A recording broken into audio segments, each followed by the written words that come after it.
किसकी, formal invitation हो या इनफॉर्मल इनविटेशन। ओके, तो देखो क्या करना है, आपकी एग्जाम में रिप्लाई आएगा ओनली, हमें इनविटेशन बनाना नहीं है, केवल हमें रिप्लाई करनी है। और रिप्लाई देखो किस टाइप से करनी है, ध्यान दें। एक तो आएगी आपकी रिप्लाई आएगी एक्सेप्टिंग, और एक आएगी डिक्लाइनिंग। डिक्लाइनिंग आए, रिफ्यूजिंग आए, ठीक है, या इनएबिलिटी आ सकता है, इनएबिलिटी। ध्यान दे, देखो एक्सेप्टिंग का मतलब क्या होता है, आपकी फॉर्मल में दो प्रकार की रिप्लाई आएगी, आपके बाकायदा एग्जाम में दिया हुआ मिलेगा कि हमें फॉर्मल रिप्लाई में एक्सेप्टिंग करना है या डिक्लाइनिंग करना है। जैसे मैं आपको इसके बाद में फॉर्मेट बताने के बाद में आपको बोर्ड में आने वाला क्वेश्चन बताऊंगा कि किस प्रकार के आपके क्वेश्चन आते हैं एग्जाम में, किस प्रकार से हमें उनका ड्राफ्ट तैयार करना है। तो देखिए एक्सेप्टिंग का मतलब होता है, वो होता है जो मान लीजिए यदि आपको कोई इन्विटेशन मिला है और आप कार्यक्रम को अटेंड कर सकते हैं, आपके पास से टाइम है, तो आप एक्सेप्टिंग में रिप्लाई करोगे। और डिक्लाइनिंग का मतलब होता है मना करना, इंग्लिश में क्या कहते हैं, डिक्लाइनिंग का मतलब मना करना। यानी आप कार्य, आपको इनविटेशन मिला, कई बार क्या होता है कि आप इनविटेशन मिलता है, आप कार्यक्रम को अटेंड नहीं कर पाते हैं, तो बाकायदा आपके क्वेश्चन में लिखा हुआ मिलेगा कि डिक्लाइनिंग करना है, रिफ्यूजिंग करना है, कि इनबिलिटी करना है। तो आपको क्या करना है, उस समय हमें कार्यक्रम के लिए इन्विटेशन जो मिला है वो हमें रिप्लाई में लिखना है कि हम डिक्लाइन नहीं कर रहे हैं, हम कार्यक्रम को अटेंड नहीं कर पा रहे हैं, उसका हमें रीजन लिखना पड़ेगा लास्ट में। बाकी आपको कोई दिक्कत नहीं आएगी, दोनों का फॉर्मेट सेम रहेगा। जो भी टॉपिक है उसका मैं 1 बाय 1 एक एक फॉर्मेट बताता रहूँगा, एक एक फॉर्मेट आप एग्जाम की दृष्टि से तैयार कर लीजिए। उसके बाद में भले ही आपका क्वेश्चन चेंज हो जाए, कोई दिक्कत नहीं आएगी। ओके, तो मैं आपको बता दूं, जैसे फॉर्मल में आपकी दो प्रकार की रिप्लाई आ गई। फॉर्मल में क्या आ गया, एक्सेप्टिंग आ गया, डिक्लाइनिंग आ गया। इनफॉर्मल में क्या आ गया, एक्सेप्टिंग आ गया, डिक्लाइनिंग आ गया। आगे समझ में। तो रिप्लाई कितने प्रकार की हो गई, दो आपकी फॉर्मल की हो गई, दो इनफॉर्मल की हो गई, तो 4 प्रकार की रिप्लाई आपको टॉपिक में तैयार करनी पड़ेगी। तो इसी टॉपिक को आगे बढ़ाते हुए हम बात करेंगे आप फॉर्मल का, एक्सेप्टिंग का टॉपिक। देखें आप, सबसे पहले आपकी जो रिप्लाई बनकर आएगी वो किस प्रकार की आएगी। देखो मैं आपको फिर बता रहा हूँ, इसका फॉर्मेट तैयार कर लीजिए, फॉर्मेट में कोई दिक्कत नहीं आएगी।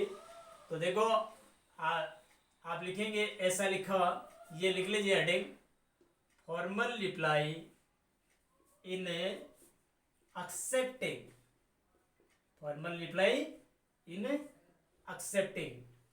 मतलब क्या हुआ कि आप निमंत्रण स्वीकार कर रहे हैं, एक्सेप्ट कर रहे हैं, यानी कार्यक्रम को आप अटेंड कर सकते हैं, तो इसके लिए आप रिप्लाई दीजिए। आप तो क्या करना पड़ेगा बच्चों, तो ध्यान दें, आपको करना क्या है, आपने ये बॉक्स बनाया, सबसे पहले आपने क्या करेंगे, बॉक्स बना लेंगे, और बॉक्स बनाने को बाद में क्लोज बाद में करना है, पहले क्लोज नहीं करना है। ओके, तो आपको मैं एक फॉर्मेट बता देता हूँ, चाहे भले ही बोर्ड में एग्जाम में क्वेश्चन चेंज हो कराए, कोई फर्क नहीं पड़ेगा। ध्यान दें, सबसे पहले इसको दोबारा बना लेते हैं। आपको स्केल से रो बनानी है और रो स्केल की कॉपी की मैप के अकॉर्डिंग बनानी पड़ेगी, ठीक है। तो यहाँ एक स्पेस छोड़कर सबसे पहले नेम ऑफ रिप्लायर्स,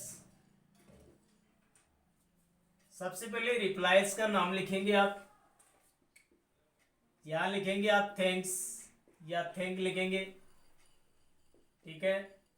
इसके बाद में आगे बढ़े आप, नेम ऑफ होस्ट, मेजबान का नाम आप लिखेंगे, for inviting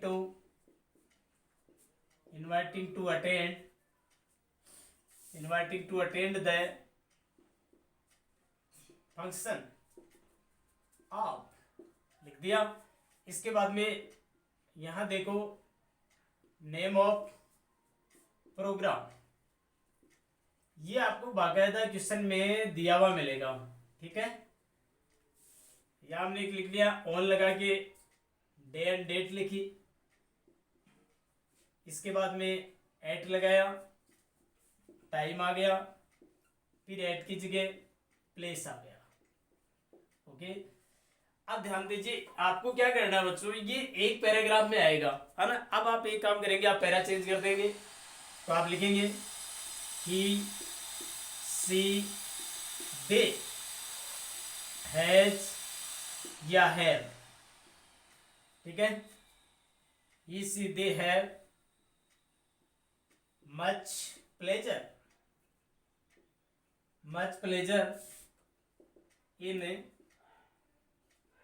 in accepting the invitation.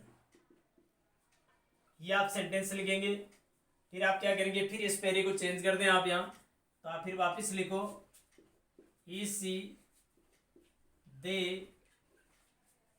Will surely attend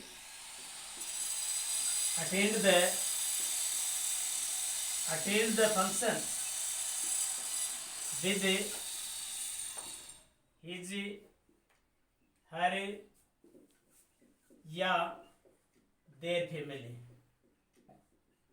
ये लिख दिया। अब लास्ट में आप इसको क्लोज कर दें पूरी तरह। तो ये क्या हुआ, ये आपका फॉर्मेट हो गया। पहले आप इसको समझ लें अच्छे से, एग्जाम में भले आपका क्वेश्चन कैसा भी आए कोई दिक्कत नहीं आएगी। ये देखो मैंने यहाँ लिखा है नेम ऑफ रिप्लायर्स, यानी आपका नाम आएगा। एक बात ध्यान देना कि रिप्लायर्स नेम में आपको मिस्टर लगा के लिखना है, ध्यान देना। जैसे आपका नाम मिस्टर, आपने लिखा मिस्टर राकेश लिख दिया, मिस्टर राकेश वर्मा लिखा है, ऐसे मिस्टर लगा के नाम लिखना है। तो मिस्टर नाम कैसे लाओगे, ये क्वेश्चन में दिया हुआ मिलेगा आपको बाकायदा। यदि नहीं दिया है तो आपको काल्पनिक रूप से नाम लिखना है। समझ में आई बात। अब यदि आप सिंगल पर्सन का नाम लिख रहे हैं तो आपको यहाँ थैंक्स करना होगा। मैंने ओब्लिक जहाँ जहाँ लगाया उनको समझे आप, ध्यान देना। थैंक्स लिखना है या थैंक लिखना। थैंक्स कब लिखना, जब आप सिंगुलर पर्सन का नाम लिख रहे हैं, क्योंकि ये सिंगुलर है इसलिए हमने थैंक्स लिख दिया। और यदि आप कपल के रूप में रिप्लाई देना चाहे तब आप क्या करना है, पहले मिस लिखेंगे, आप मिसेज लिखेंगे, मिसेज एंड मिस्टर शर्मा। जैसे आपने ये लिखा, अगर मान लीजिए क्वेश्चन में दिया हुआ तो वही नाम लिखना है, अदरवाइज हमें काल्पनिक रूप से लिखना होगा। तो आपने जैसे मिसेज एंड मिस्टर शर्मा लिखा तो तब आपको थैंक लिखना है। क्या लिखना है, थैंक लिखना है। क्यों लिखना है, क्योंकि ये प्लूरल नाम हो गया ना, मिसेज और मिस्टर हो गया। समझ आई होगी बात। अब आगे बढ़े, रिप्लाइज, ये थैंक्स और थैंक लिख दिया। ये क्या नाम है, name of host. Name of host का मतलब होता है मेजबान का नाम, जिस व्यक्ति ने आपको इनवाइट किया उसका नाम लिखना है। यदि पर्टिकुलर आपके फ्रेंड का नाम लिख दो तो उस फ्रेंड का नाम क्वेश्चन में दिया हुआ मिलेगा। ये तो रियली आपको क्वेश्चन में दिया हुआ मिलेगा, आप यहाँ कोई काल्पनिक नाम नहीं लिखना है। तो आपने जैसे अकेले पर्सन का नाम लिखो तो मिस्टर लगा के लिख दे। फिर for inviting to attend the function of, फिर आगे क्या करना है, नेम ऑफ प्रोग्राम। ये कहाँ से लाओगे, ये आपको क्वेश्चन में दिया हुआ मिलेगा बाकायदा। ये आपको क्वेश्चन वाला प्रोग्राम का नाम लिख दो। क्वेश्चन में डेट टाइम सब दिया हुआ मिलेगा आपको, प्लेस वगैरह, क्योंकि आपको पता है जब भी हमें कोई इनविटेशन मिलता है तो उस इनविटेशन के प्रोग्राम का नाम, डेट टाइम सब कुछ दिया हुआ होता है। अदरवाइज आप अटेंड कहाँ करोगी, कब कौन से प्रोग्राम को अटेंड करने के लिए आपको इन्विटेशन मिला है। ये तो कॉमन सेंस की बात है ना। तो देखें आगे, ये पैरा आपको यही खत्म करना है।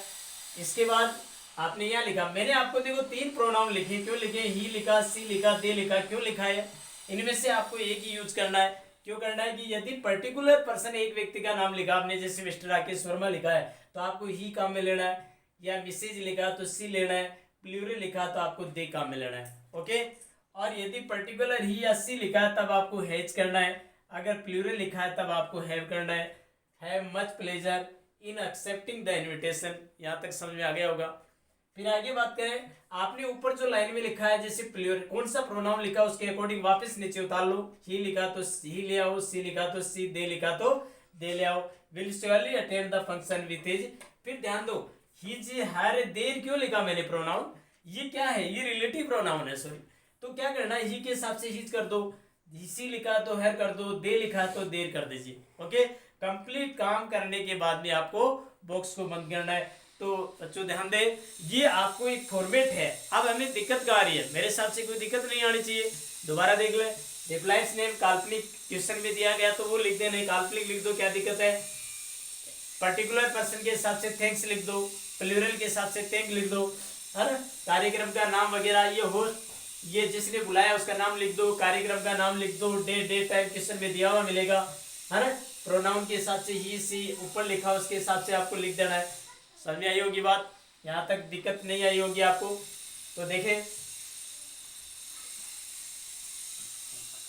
मेरे हिसाब से कोई दिक्कत नहीं आई होगी। ये फॉर्मेट आपको समझ में आ गया होगा। अब आपको एग्जाम की दृष्टि से फॉर्मल रिप्लाई इन एक्सेप्टिंग का आज अपना टॉपिक पूरा हो गया है। फिर भी यदि आपको कोई दिक्कत आए तो मुझे एक बार कमेंट बॉक्स में कमेंट करके जरूर बताइएगा, ताकि मैं आपकी समस्या का समाधान कर सकूं। मेरे हिसाब से कोई दिक्कत नहीं आनी चाहिए। इस टॉपिक को आप अच्छे से तैयार करेंगे। कल हम अगला इसी फॉर्मल रिप्लाई का हम एक क्वेश्चन लेकर आएंगे, और क्वेश्चन बोर्ड में आने वाला क्वेश्चन किस टाइप से होगा वो मैं आपको बताऊंगा। ये फॉर्मेट आप तैयार कीजिए। यदि कोई समझ में आए तो मुझे, नहीं आए तो मुझे ज़रूर बताइएगा। ओके बच्चों, आप थैंक्स।